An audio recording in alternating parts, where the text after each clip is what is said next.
Bueno, habíamos anunciado que íbamos a hablar y analizar un poco este momento con la autoridad epidemiológica de la ciudad para saber en qué situación estamos, entrando en otra semana con un par de casos nuevos.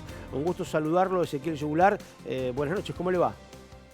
Hola, buenas noches. Hola a todos. Bien. Ezequiel, estamos ingresando en una nueva semana, venimos de un fin de semana con 2 casos nuevos. La pregunta de siempre, ¿no? ¿En qué situación estamos?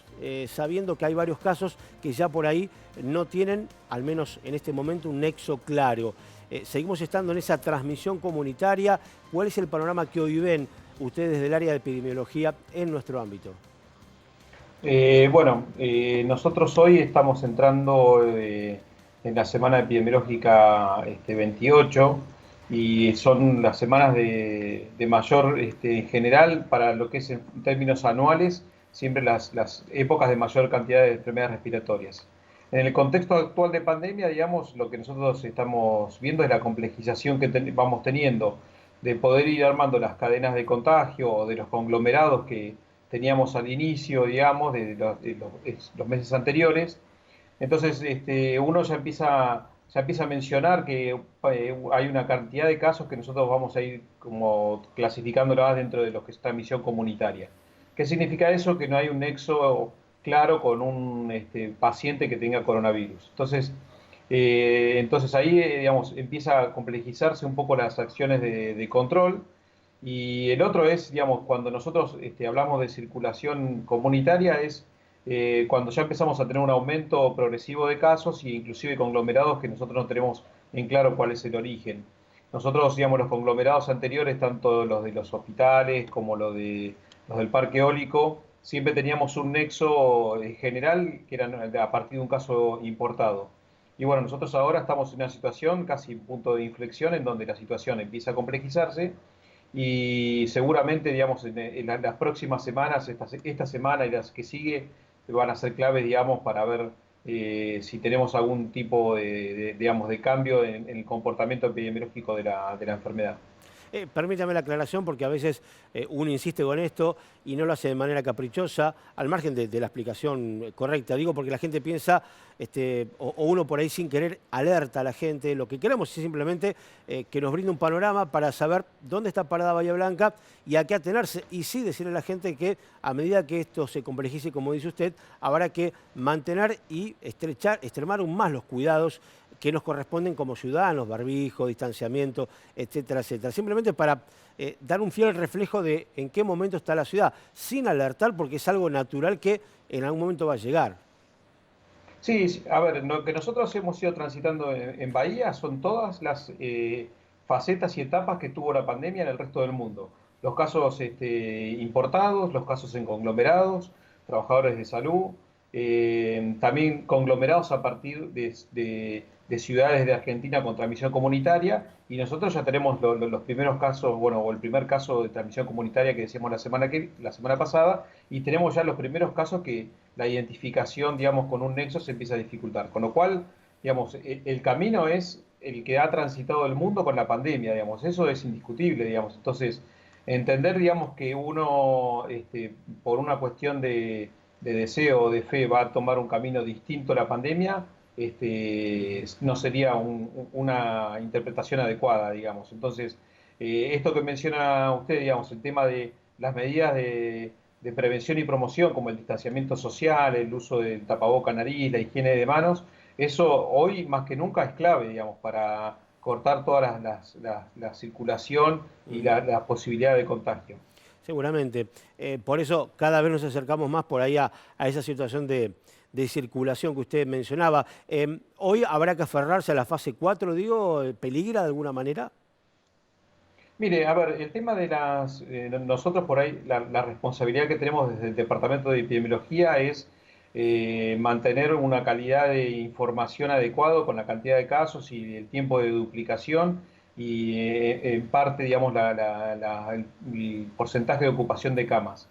Después, esos resultados sanitarios se van atando a distintas fases de Ujú. actividades que tienen relación con evitar la aglomeración de personas. Hoy, digamos, nosotros estamos en un tiempo de duplicación de 30 días, con lo cual también lo que es esperable es que en este mes nosotros tengamos lleguemos a los 200 casos, digamos, si uno sigue con este ritmo. Pero, digamos, yo creo que digamos, es tan dinámico esta situación que, por un lado, la obligación nuestra es ir mostrando todos los casos que vamos teniendo en Bahía y qué tipo de transmisión es, y después, en virtud de esos resultados, se van a ir adecuando las distintas fases. Ese- Hoy, digamos, en virtud, digamos, de los requerimientos, estamos lejos de pasar a una fase 3, pero bueno, Ujú. es tan dinámico que eso seguramente se va evaluando día a día. El hecho de salir a testear es parte de una decisión, es una situación a contemplar, digo, de no esperar que por ahí surjan casos, sino ir a testear, a buscar. ¿Se está haciendo eso en algunos barrios? ¿Se está implementando esta chance de ir a buscar algunos sectores con testeos, no sé si masivos, pero un poco más importantes? Sí, ya hace unos 15 días nosotros empezamos a implementar lo que se llaman unidades centinelas dentro de los centros respiratorios. Los centros respiratorios son las unidades sanitarias y centros de atención primaria que funcionan y se organizaron ya hace varios meses para, digamos, consulta respiratoria, y en aquellos pacientes que tienen sospecha de que tengan coronavirus, lo que se hace, se le hace el hisopado en el domicilio y se hace el diagnóstico. Si es que hay presencia del virus, bueno, se lo diagnostica oportunamente. Entonces, lo que estamos haciendo es aumentar la búsqueda y el rastreo en los distintos lugares, como para que no solamente testear a aquellas personas que se acercan a los hospitales, sino también a aquellas que se acercan a los centros respiratorios del primer nivel de atención. Ujú. ¿En los geriátricos hay algún avance? ¿Quedó en algo esa idea que había en un principio? No sé si lo habían comentado desde región sanitaria, pero sé que trabajan en conjunto. Sí, nosotros terminamos de hacer un protocolo de trabajo en forma conjunta, tanto con la Secretaría de Salud, la región sanitaria y el laboratorio del Hospital Pena, digamos, el Hospital Pena, y seguramente en esta semana empezaremos el testeo. Lo que pasa es que, bueno, también un poco el equipo de epidemiología está abocado a estas situaciones, estos conglomerados que teníamos. Pero sí, la idea es empezar también con un poco la búsqueda activa de casos, para ver cuál es la situación epidemiológica en esos lugares, que es Ujú. lugares donde han mostrado, digamos, en otros lugares del mundo una alta tasa de letalidad. Está. Sí, es una situación a contemplar claramente, ¿no? O sea que por ahora estamos con los conglomerados y un puñado de casos que no se le ha podido llegar al nexo. Ese es el panorama que tiene Bahía Blanca y, como usted decía, ese punto de inflexión. Me quedo con eso porque me parece que es un poco la cuestión a tener en cuenta, ¿no? Un punto de inflexión para dentro de poco posiblemente estar en una situación ya más declarada de circulación. Sí, a ver, son equilibrios dinámicos, digamos, y también de recordar que, digamos, la pandemia ha transitado y está transitando en todo el mundo con un comportamiento similar. Lo que ha sucedido en Argentina, que el aislamiento social preventivo y obligatorio ha logrado aplanar en parte la curva y retrasar la circulación viral, digamos. Ujú. Pero la pandemia, digamos, se va mostrando en todos los lugares de la misma forma, así que es esperable que nosotros en Bahía estamos transitando todas esas facetas. Ujú.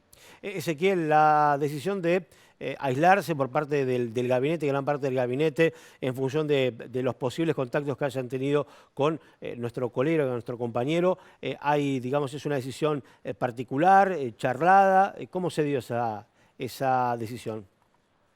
Sí, a ver, nosotros desde el área de epidemiología, digamos, la recomendación que estamos haciendo en todos los casos es tomar medidas de máxima, digamos. Ante la sospecha de haber estado en contacto estrecho con una persona que después se diagnostica, lo ideal es estar 14 días en aislamiento, ¿sí? Ujú. Entonces, ese es un concepto que también me parece que es importante porque en los lugares del mundo donde han tenido también un poco un manejo adecuado, digamos, de la pandemia, de los casos, también lo que han manejado muy bien es el tema de la identificación rápida de contactos estrechos y el aislamiento por 14 días. Así que acá la recomendación, independientemente de las personas que mencionaban o quiénes eran, la recomendación fue exactamente la misma, digamos, aislamiento por 14 días. Si bien lo que se discutía un poco era el tema de si habían sido contactos estrechos o no, porque había habido en parte distanciamiento, pero sobre todo uso de tapaboca a nariz.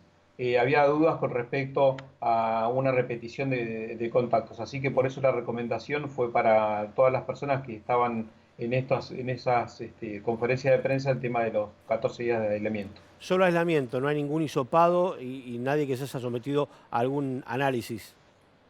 No, el tema del hisopado en principio tiene como dos objetivos. Uno es eventualmente ver las cadenas de contagio y la otra es diagnóstico. Y en este caso, digamos, lo que se busca, digamos, es diagnosticar cuando presentan sintomatología.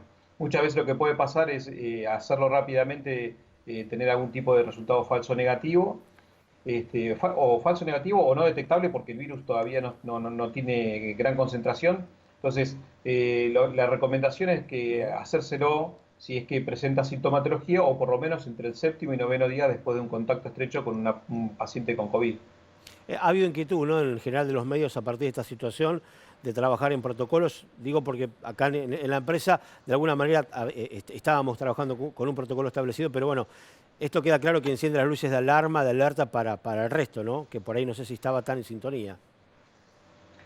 Sí, a ver, yo creo que, digamos, si nosotros tenemos la capacidad de ir aprendiendo de los distintos conglomerados y de las distintas situaciones que ha ido mostrándonos la pandemia en el transcurso de estos meses, si nosotros vamos aprendiendo y tomando eso como una mejora, digamos, de los hábitos, tanto de los ámbitos laborales como los hábitos personales y de cuidado individual y colectivo, seguramente transitemos una pandemia de mejor forma.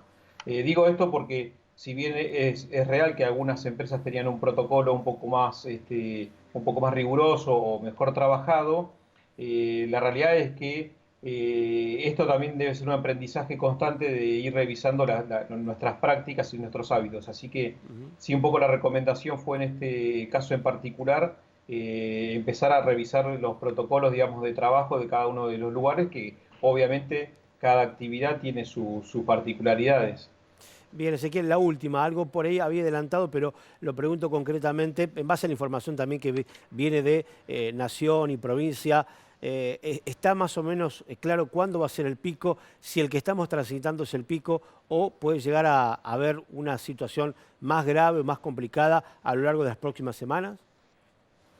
Y yo creo que las próximas semanas van a ser claves, digamos. Nosotros eh, tuvimos como mesetas, digamos, de 8 días o 4 días sin casos en Bahía desde que empezó la pandemia, digamos, estamos tomando como comienzo el mes de marzo acá en Argentina.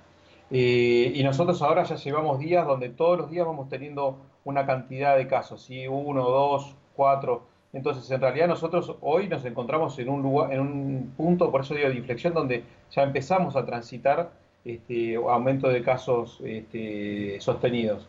Lo importante va a ser las próximas semanas en virtud de este crecimiento que estamos observando estos últimos días. Bien. El pico va a depender de las medidas que vayamos tomando como sociedad y de las medidas de poder detectar rápidamente los casos que son de pacientes con COVID y el aislamiento rápido de los contactos estrechos para cortar las cadenas de contagio. Así que, digamos, un poco va a depender del comportamiento, digamos, que tengamos como sociedad y de la respuesta del sistema de salud para poder controlar la pandemia. Pero hoy no se sabe cuándo va a ser el pico, Ujú. así que, digamos, el refuerzo más que todo es en seguir trabajando en las medidas de distanciamiento que mencionamos siempre desde el inicio. Ahora sí, la última. Prometo esta la última.